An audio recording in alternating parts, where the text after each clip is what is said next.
Semangat pagi dan salam sejahtera buat kita semuanya. Pada kesempatan hari ini kita memasuki bab yang kedua, yaitu enzim dan metabolisme. Enzim dan metabolisme adalah dua istilah yang saling bekerja sama dalam menghasilkan suatu. Nah, bagaimanakah metabolisme itu?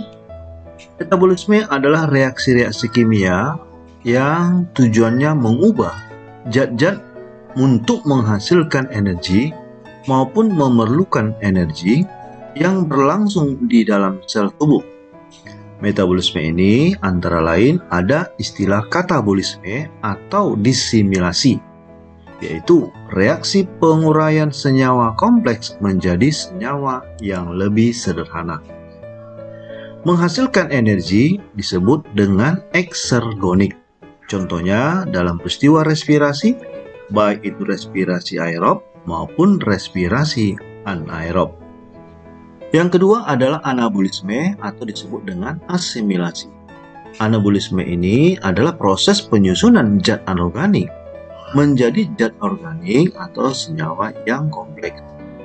Anabolisme ini memerlukan energi sehingga dikenal istilah endergonik. Contohnya peristiwa sintesa karbohidrat, baik itu fotosintesa maupun kemosintesa, sintesa lemak maupun sintesa protein. Pada tiap metabolisme melibatkan enzim yang bertindak sebagai katalisator atau mempercepat reaksi dan menggunakan ATP atau disingkat dengan adenosin trifosfat sebagai penyedia energi, hingga dalam proses metabolisme bisa berlangsung oleh adanya energi kimia yang disebut dengan ATP. Nah, sekarang kita awali mempelajari enzim. Enzim adalah protein yang diproduksi oleh sel-sel hidup, berfungsi sebagai biokatalisator, namun tidak ikut bereaksi. Enzim ini tersusun antara lain berupa protein atau dikenal dengan apoenzim. Apoenzim memiliki sifat labil, yang artinya mampu mengalami perubahan, lalu dipengaruhi oleh suhu dan pH. Pada enzim juga terdapat non-protein, itulah yang dikenal dengan gugus prostetik, yang terdiri istilah kofaktor berupa ion anorganik, yaitu kalsium, klor, natrium, dan kation dalam bentuk ion. Atom-atom logam berupa zinkum, ferum, kuprum, dan magnesium. Gugus prostetik yang kedua selain kofaktor adalah koenzim, di mana koenzim ini penyusunnya adalah senyawa organik kompleks yang berperan memindahkan gugus kimia, atom maupun elektron dari suatu enzim ke enzim lainnya. Contohnya vitamin B, koenzim A, NAD atau nikotina, adenin dinukleotida, FAD, flavin adenin dinukleotida, dan FMN, flavin mononukleotida. Klasifikasi enzim berdasarkan tempat bekerjanya antara lain ada enzim intraseluler, artinya enzim yang bekerja di dalam sel, seperti enzim katalase yang dihasilkan oleh sel-sel pada hati, jantung maupun ginjal. Di mana enzim katalase ini untuk menguraikan hidrogen peroksida berupa racun bagi sel, sehingga akan menghasilkan air dan oksigen.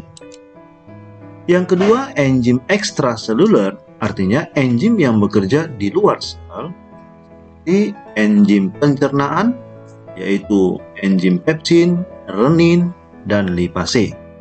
Contoh enzim pepsin yaitu menguraikan protein menjadi pepton maupun asam amino. Bagaimanakah sifat-sifat enzim? Yang pertama adalah lingkungan.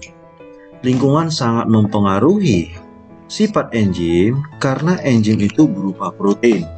Jadi, dengan pengaruh lingkungan, protein yang tidak tahan panas dan akan rusak mengalami denaturasi bila berada pada suhu di atas 50 derajat Celcius.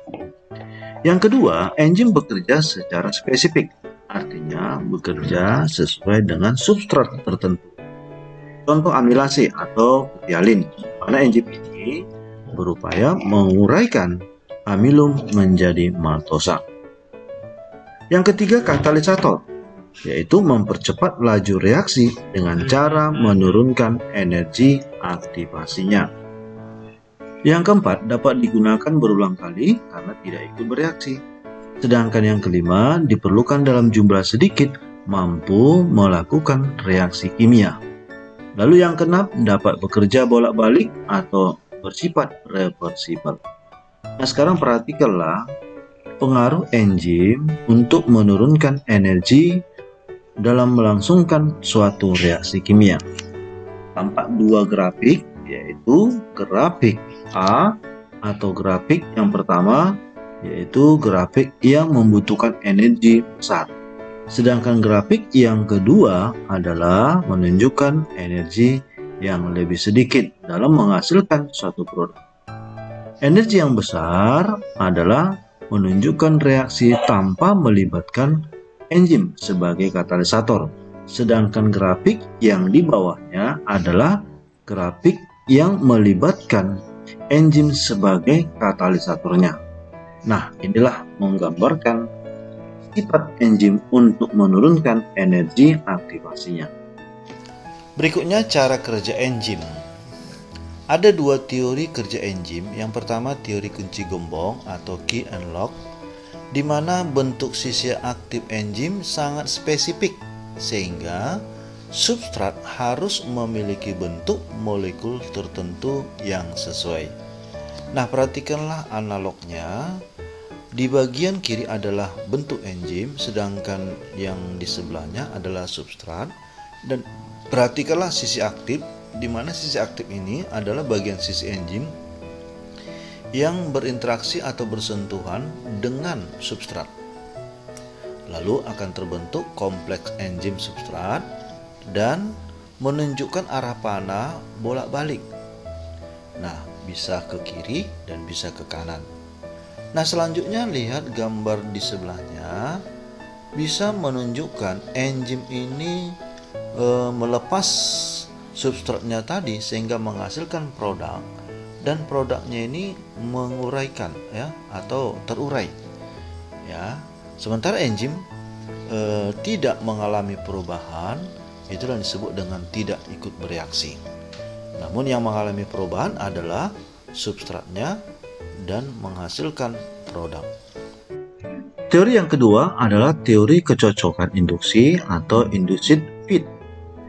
Teori ini berupa enzim yang bentuk sisi aktif yang bersifat fleksibel.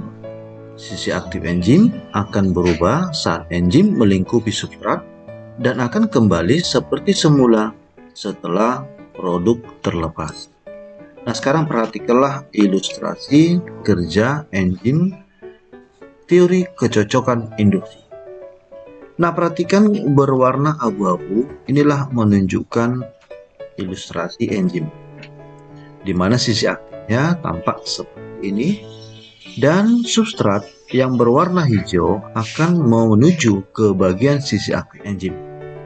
Namun kita perhatikan antara sisi aktif enzim dengan substrat tidak menunjukkan bentuk yang sama. Namun substrat masuk.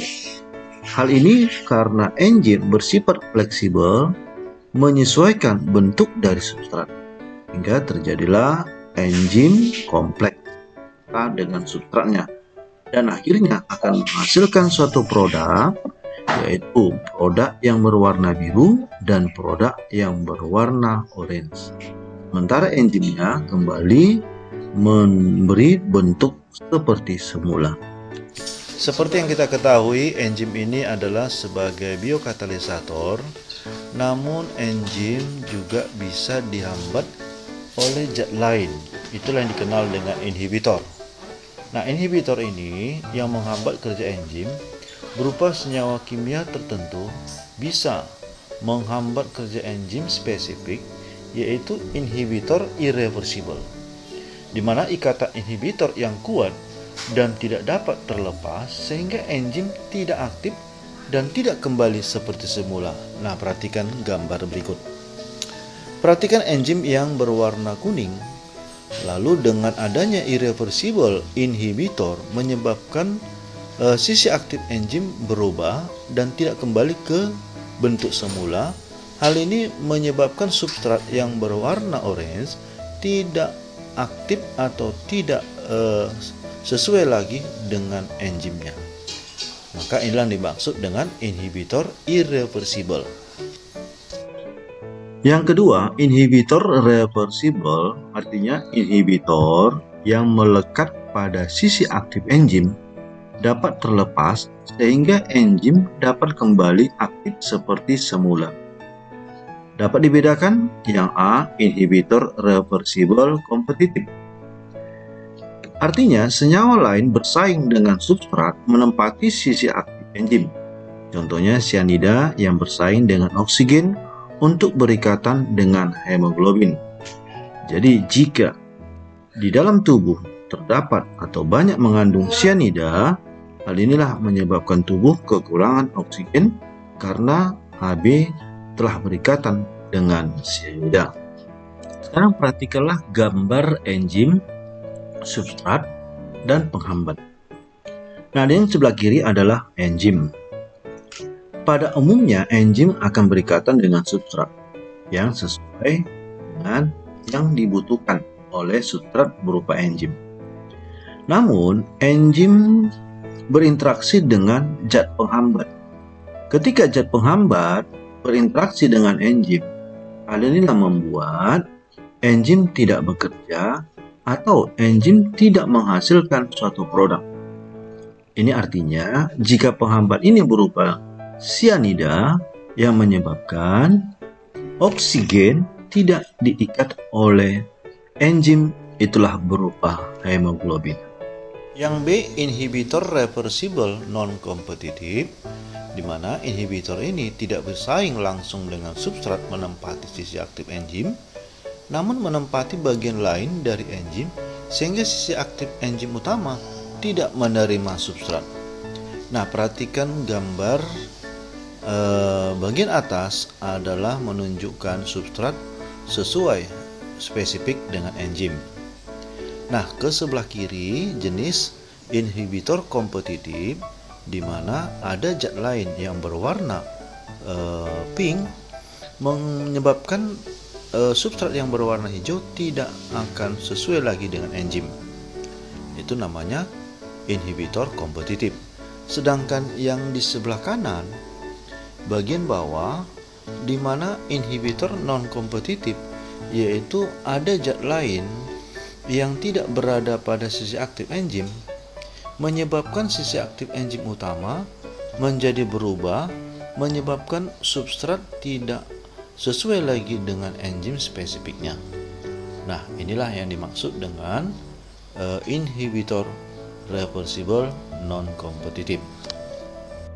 Enzim tidak selalu bekerja dengan baik. Ternyata ada faktor-faktor yang mempengaruhi kerja enzim. Yang pertama adalah suhu. Ingat, bila suhu dingin atau suhu panas, maka enzim tidak bekerja sesuai yang diharapkan. Yang kedua, pH atau derajat keasaman. Ternyata enzim memiliki sifat kerja ada dalam kondisi asam dan ada yang bekerja dalam kondisi basa. Yang ketiga, konsentrasi enzim, di mana semakin banyak enzim yang diberikan, maka laju reaksi pun semakin meningkat sesuai dengan garis linier.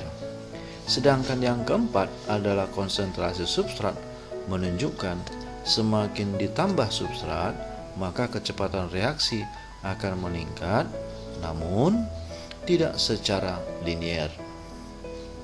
Yang kelima, inhibitor yang barusan kita ulas, yaitu hambatan sehingga kerja enzim menjadi terganggu. Yang keenam adalah aktivator berupa zat-zat tertentu yang mampu mengaktifkan kerja enzim. Sedangkan yang ketujuh adalah zat hasil atau produk, di mana semakin banyak produk yang dihasilkan ternyata bisa menghambat kerja enzim. Nah, sekarang perhatikanlah pembelajaran tentang enzim sebagai tambahan agar kamu bisa memahaminya. This is a video about enzymes. Why should we care about enzymes? Well, enzymes are really important in biology because they act as catalysts, which mean that they make things happen faster. And faster is better. Imagine if you had a choice of 2 cars to take to school or work each day. Which would you choose? This one or this one? I think you would choose the Lamborghini because faster is better. Well, just like that Lamborghini, enzymes make chemical reactions in the cell go faster. If we didn't have enzymes, your body wouldn't be able to digest that cheeseburger you just had for dinner last night, or produce the energy you needed to win that marathon you were in last weekend. In fact, we simply could not survive without enzymes because none of our chemical reactions in our cells would happen fast enough. So enzymes are really very important. Enzymes are proteins, and like all proteins, they are made up of amino acids.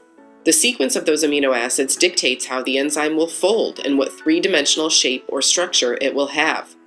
And the shape or structure for an enzyme is crucial for its function, because enzymes are able to speed up chemical reactions by physically interacting with the reactant, or reactants, of a chemical reaction. The reactant that an enzyme acts upon is called its substrate. An enzyme interacts with its substrate at a specific location called the active site of the enzyme. The shape of the active site is complementary to its substrate, like a key to a lock or a dancer's foot to her shoe. This complementarity makes an enzyme specific to its substrate, meaning the enzyme can only catalyze the reaction for its specific substrate. The interaction of the substrate and enzyme leads to the formation of an enzyme-substrate complex.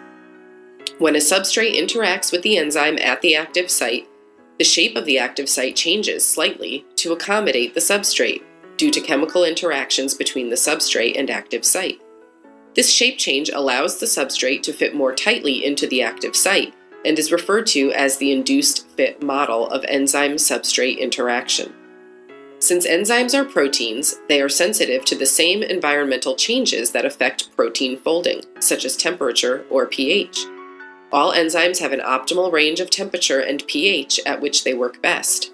Fluctuations from the optimal range can lead to enzyme denaturation. Denaturation alters the shape of an enzyme, including its active site, which can prevent the enzyme from being able to interact with its substrate. Enzyme function can also be blocked by inhibitors. Enzyme inhibition is extremely important in health and medicine, since most medications that you can buy from a pharmacy or that are prescribed by your doctor function as inhibitors of enzymes in our bodies.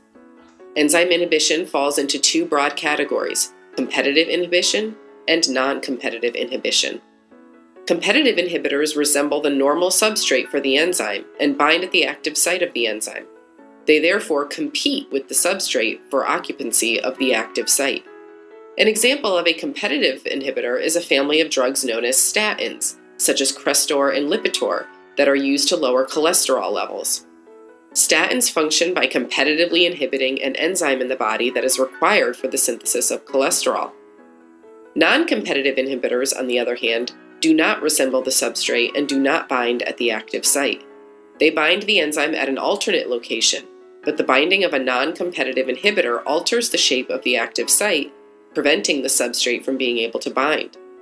An example of a non-competitive inhibitor is the highly toxic poison cyanide. Cyanide is so lethal because it blocks the function of an important enzyme needed for cellular respiration. Without cellular respiration, our cells die because they cannot produce the ATP needed to carry out their normal functions. So in conclusion, enzymes are really important proteins that function by speeding up the chemical reactions in our bodies. They interact with the substrates at their active site, forming an enzyme-substrate complex.